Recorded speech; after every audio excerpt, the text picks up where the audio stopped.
کریں. فرمایا گیا جس کا باپ اس سے ناراض اس کا رب بھی اس سے ناراض, جس کا باپ اس سے خوش اس کا رب بھی اس سے خوش. فرمایا گیا ماں کے قدموں تلے جنت ہے. فرمایا گیا عورتوں کے بارے میں اللہ سے ڈرتے رہنا, یعنی یہ نہیں کہ اللہ نے مردوں کو طاقت دی ہے, گھر کا حاکم بنایا ہے تو مرد حضرات گھر میں کچھ بھی کرتے پھریں گے, نہیں.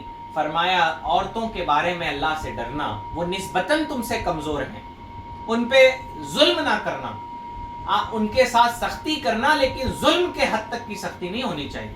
سختی اگر ضرورت ہو, اگر کسی بچی کے, کسی بیٹی کے, کسی بہن کے پاؤں بہکیں تو ان کے ساتھ سختی بھی کی جائے, لیکن اتنی نہیں جو ظلم میں شمار ہو جائے. اللہ کے نبی علیہ السلام جب گھر میں آتے تو اپنی بیویوں کے ساتھ اتنا نرم مزاجی سے پیش آتے کہ اپنی بیویوں کے ساتھ اللہ کے نبی علیہ السلام جائز مزاح فرماتے. اللہ کے نبی علیہ السلام حضرت عائشہ سے پوچھتے, بتاؤ تم نے کہاں سے ہوٹ لگا کے پانی پیا ہے, اور پھر گلاس کے اسی حصے سے نبی علیہ السلام پانی پیتے. اور بیٹیاں بھی کیسی, عورتیں بھی کیسی, جو اپنے شوہروں کا احترام جانتی. فرمایا گیا جو صبر کے ساتھ اپنے بچے کی پرورش کرے اور اپنے شوہر کی غیر موجودگی میں جو عورت اپنے عزت کی اور اپنے شوہر کے مال و دولت کی حفاظت کرے اور پھر اللہ کے فرائض کی پابندی کرے تو وہ جنت میں داخل ہو جاتی.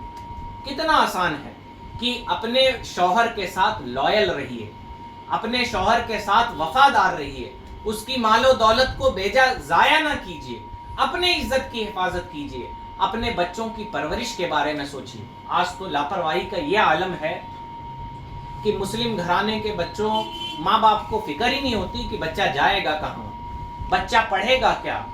ہائی اسٹینڈرڈ اسکولوں میں پڑھا رہے ہیں, لیکن ہم نے انہیں ادب, احترام, سلیقہ, تمیز, تہذیب, بڑے چھوٹوں پہ شفقت اور ادب, یہ سب کچھ ہم نے بھلا دیا.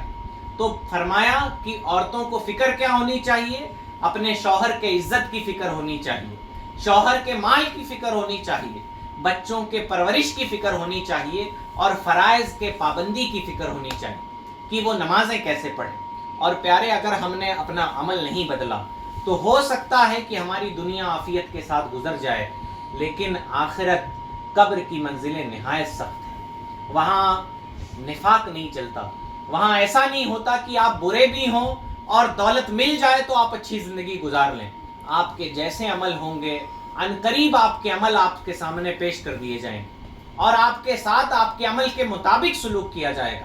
اگر کسی نے دنیا میں اللہ کی طرف رجوع نہیں کیا, نمازوں کی پابندی نہیں کی, ماں باپ کا, بیویوں کا, بچوں کا حق نہیں ادا کیا, غریبوں کی مدد نہیں کی, تو پھر آخرت میں اسے اس کا بار برداشت کرنا ہوگا, عذاب سہنا ہوگا. اور یقیناً ہم آپ کمزور, ناتواں, اللہ تعالیٰ کے غضب کو ہم برداشت نہیں کر سکتے. اللہ ہمیں پناہ عطا فرمائے. تو ہمیں اپنے اعمال اچھے رکھنے چاہیے. عنقریب آپ کو اپنے عمل کے مطابق صلہ دیا جانا ہے, عنقریب ہم اس دنیا سے رخصت ہو جائیں گے. تو ہمیں چاہیے کہ ہم اللہ سے اپنے رشتے کو مضبوط کریں, اپنے ایمان عقیدے کو درست اور صحیح رکھیں, نماز کی, روزے کی, اللہ کے فرائض و واجبات کی پابندی کریں, حرام کاموں سے بچتے رہیں اور اپنے اخلاق اور رویے کو اچھا رکھیں. ایک دوسرے سے ادب سے پیش آئیں, نرمی سے بات کریں, غریبوں مسکینوں کی مدد کریں اور تمام تر برائیوں سے دور رہیں. کریم رب ہم سب کو عمل کی توفیق عطا فرمائے. استغفر اللہ ربی من کل